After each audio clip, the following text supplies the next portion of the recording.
importante kung sino, basta kilala niya ang tatay ko. Sigurado akong hindi kayang gumawa ng masama ng tatay ko, kaya lang, para mapatunayan kong mabait siya sa ibang tao, kailangan ko ng testigo. Kaya nga, kailangan kong tulong mo. Hindi kasi ako makalabas. Ikaw lang makakatulong sa akin. Naiintindihan kita. Gagawa ako ng paraan para matulungan kita.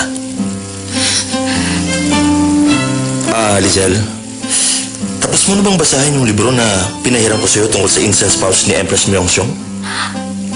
Hindi pa po. Hindi pa. Pero wala sa'yo ang incense pouch ng great-grandmother mo?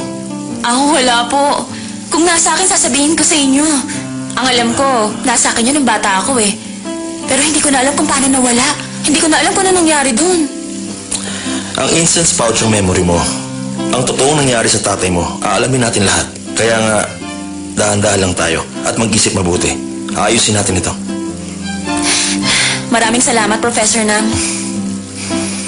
Sir, pwede ba ako magtanong sa'yo? O sige.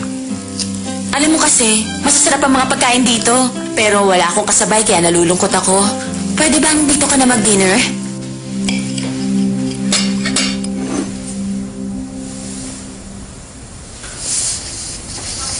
Hindi mo ba gusto ang pagkain? Gusto mo ba magpahain ako ng iba? Wag na. Okay lang. Ethan, kagabi, tumatawag ako sa kwarto mo. Pero hindi mo sinasagot. Talaga? Pagod kasi ako. Baka nakatulog ako na mahimbing.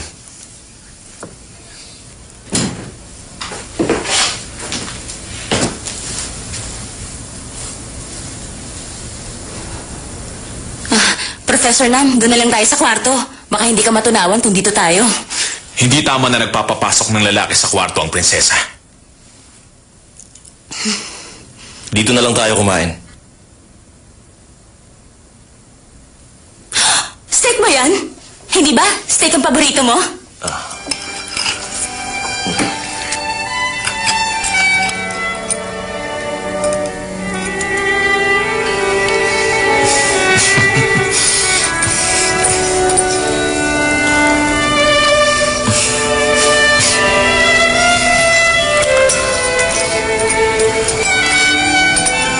Anong ginagawa mo, Princess Lizelle?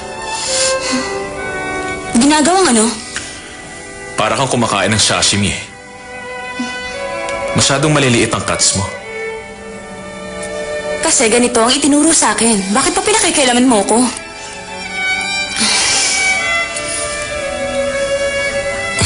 Baka nahihirapan siyang hiwain. Ako na.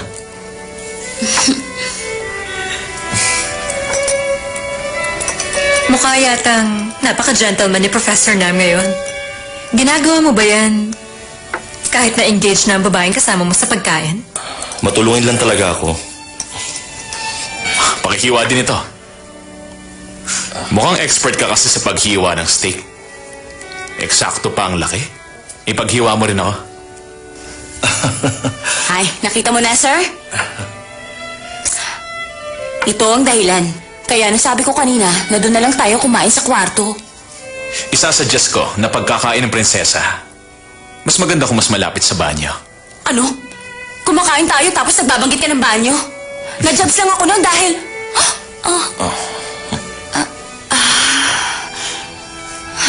Nakakahiya. Gusto mo yatang ikwento ko ang nangyari sa'yo nung nakaraan. Total rin, nabanggit mo na ang ginawa mo. Alam mo bang nagbara ang toilet ko noon? Sir, hindi totoo yun. Sinungaling siya. Konti lang ang nilabas ko, kaya imposibleng... teka, Directress, dumating ka na nung araw na yun, di ba? Narinig mong nag-flush yung toilet, di ba? Princess Lizelle, kailangan pag-aralan mo ulit ang dining etiquette. Nakakahiya ka. Paano kung mga importanteng tao ng kasalo mo? May mas importante ba kaysa dito sa prinsesa? Sa tingin ko, mas nakakahiya ang ginawa mong trato sa kanya. Ganyan ka ba noon? Tatratuhin mo ba siya ng maayos kung nagpunta siya ng Egypt? O ganyan ka lang ngayon dahil may kapangyarihan na siya? Ano? Hindi siya ganong klase ng tao, Ethan. Kahit maging prinsesa ako o ordinaryong tao, alam kong hindi siya magbabago. Inimbita ko siya dahil may hinihingi ako malaking pabor sa kanya, kaya irespeto niyo siya. I'm sorry pero Pero ano? malaking pabor ba ang hinihingi mo para imbitahan mo pa siya for dinner? Hiniling ko na Maghanap siya ng kaibigan ng tatay ko. Napag-aralan na kasi niya ang ancestral book ng Imperial family ko. Huwag kang mag-alala, aasikasuhin ko agad yon. Pero mahihirapan na ako dahil malapit na ang press conference. But don't worry. Naipost ko na rin yan sa mga dyaryo noon. Sa tingin mo ba may makikita ka pa? Tumigil ka na Sa sabi. tingin ko, pwede nyo nang pag-usapan yun sa telepono. Bakit kailangan magdala ka pa dito ng tagalabas? Hindi lang siya ang dahilan, Mr. Park. Excuse me, oras na para sa appointment ko. May appointment ka dito? Pinatawag ako ni Chairman Park ngayon dito.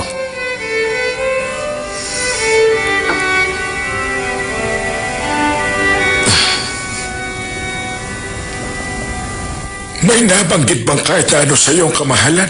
Naaalala niyang nakita niya ang lalagyan pero hindi naman ganun kalinaw. Para bang ang lahat ay puro malabong alaala lang.